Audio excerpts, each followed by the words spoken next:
பாஜக திட்டமிட்டு ஜனநாயகனை முடக்கி இருக்கு. கண்டிப்பா. சரி, அதை ஏன் விஜயோ இல்ல மற்றவங்களோ சொல்ல தயங்குறீங்க?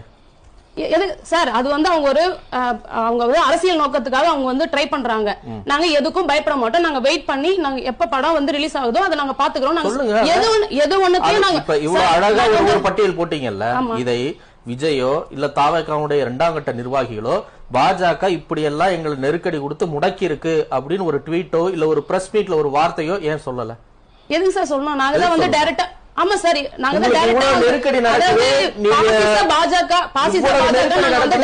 சொல்லிட்டோம் சார். இப்ப அது வந்து ப்ரூவ் ஆயிடுச்சு.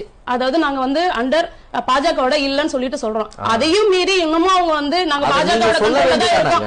அது இல்லாம இவர சொல்ற நடிகர் கட்சி அவருக்கு ஒண்ணும் தெரியாதுன்னு சொல்றாருல்ல. அப்ப வந்து உங்க கட்சியில வந்து நடிகரே கிடையாதா? அப்ப உதயநிதி வந்து நடிகர் இல்லையா? இருங்க, நீங்க பிஜேபி இவ்வளவு பண்ணு இருக்குன்னா அதை ஏன் வெளியில சொல்லாம இருக்கிறீங்க? அதுக்கு மட்டும் பதில் சொல்லுங்க சார். அதுதான் எல்லாருக்குமே தெரியுதே சார். அது வந்து அதாவது வந்து பாத்தீங்கன்னா இது வந்து பாஜகவோட கண்ட்ரோல்ல தான் பண்ணிட்டு இருக்குன்னு சொல்லிட்டு நாங்க அதனாலதான் வந்து கோர்ட் மூலமா உங்க படம் நீங்க கடைசி படமா நடிச்சிருக்கீங்க. மக்கள் கிட்ட பல கருத்துக்களை சொல்லணும்னு அந்த படத்துல பல விஷயங்களை வச்சிருக்கீங்க. அந்த படத்தை முடக்குறாங்க அப்படின்னு உங்க சொந்த படத்துக்கே நீங்க குரல் கொடுக்க முடியலன்னா அப்ப தமிழ்நாட்டின் உரிமை பிரச்சனைகளுக்கு நீங்க குரல் கொடுப்பீங்கன்னு எப்படி அதே மக்கள் நம்புவாங்க? சார் அவர் தான் வந்து படம் நடிக்கும் போதே அவரோட படத்துக்கு நிறைய தடைகள் பண்ணிருக்காங்க.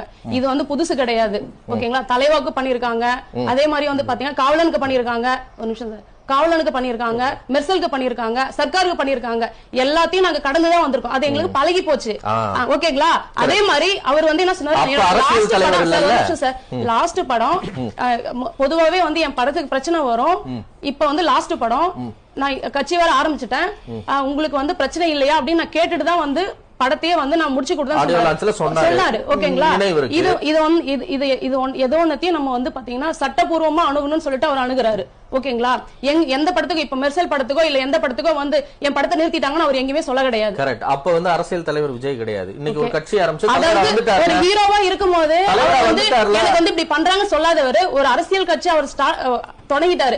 அப்ப வந்து எனக்கு வந்து இந்த மாதிரி தொந்தரவு பண்றாங்க அப்படின்றத வந்து சொல்ல வேண்டிய அவசியம் இல்ல. சொல்லக்கூடிய மெர்சலோ பிகிலோ இல்ல சர்க்காரோ எல்லா பிரச்சனையும் சந்திச்சிச்சு. அப்ப விஜய் ஏன் பேசலாங்கிறது வந்து ஓரளவு அது கடந்து போகக்கூடிய விஷயமா தான் இருந்தது.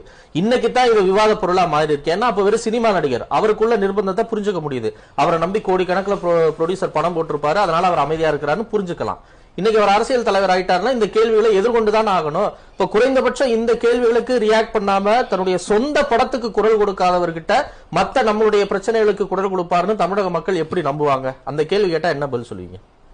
சார் இது வந்து படம் வந்து படத்தை பாருங்க, படமா பாருங்க.